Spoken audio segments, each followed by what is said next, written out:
it's Mrs. Nelson, and today we're going to learn about the distributive property.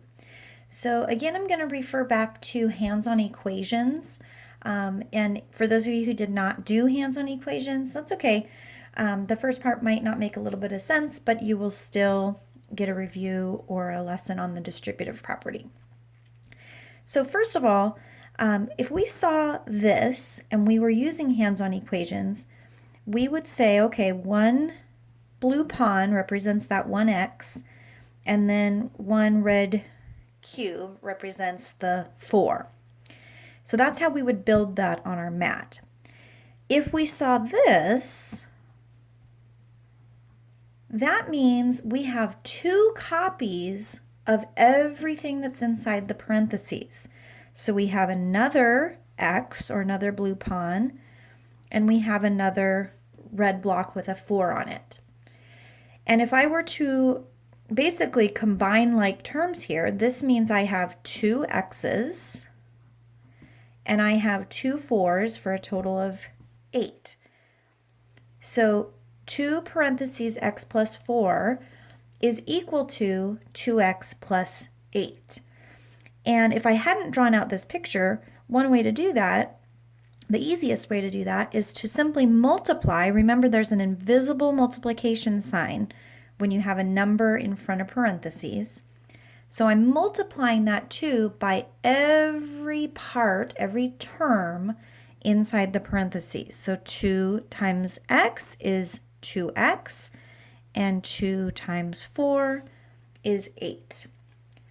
Let's try another one. If I were to start with 4x plus 5, and I wanted to build that, I would put 4 blue pawns on my mat for the 4 x's, and I would put 1 red cube with a 5 in it. Now, if I saw this, then that would mean I need 3 copies of that whole quantity. So I need another 4x plus 5, and I need a third copy. So another 4x plus 5. There are the 3 copies of that whole quantity. Now if I combine my like terms, I have 12 x's and 5, 10, 15 red blocks. So 12x plus 15 is equal to 3 times the quantity 4x plus 5. These are exactly the same thing, they're just written in different ways. And when I have something in parentheses and a number being multiplied by that, I distribute it to every term. So 3 times 4 gives me the 12 x's, and 3 times 5 gives me 15. This process right here is called the distributive property. Let's try one without drawing it out.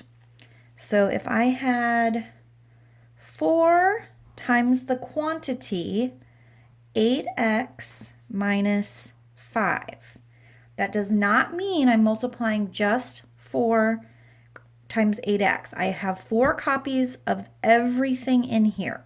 Now you'll notice that this time I have a subtraction sign. That's okay. I'm still going to multiply that 4 by each term, and then instead of an addition sign, I will connect them with a subtraction sign. So 4 times 8 is 32, so 32x, and 4 times 5 is 20, and I'm going to subtract. So these 2 expressions are equal to each other. Here's another example. 6 times the quantity 5x plus 2y minus 8. Now this expression inside of the parentheses has 3 terms. So that 6 has to get distributed to all 3 terms. And then whatever operation, addition or subtraction, that is separating the terms will remain the same. So 6 times 5x would equal 30 x, 30x's. 6 times 2y would equal 12y. And notice I put an addition sign between them. And then 6 times 8 is 48.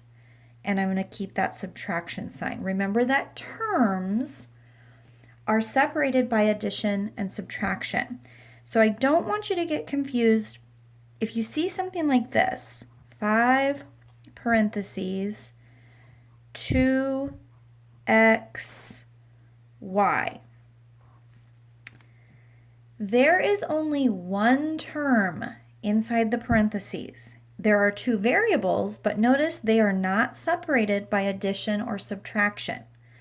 So that 5 is only going to get multiplied by that one term.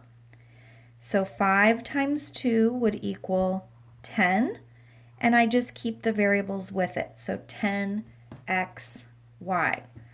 I am not going to multiply 5 times 2x and then 5 times y because it is the x term and the y term, they're not actually two separate terms. This is one term.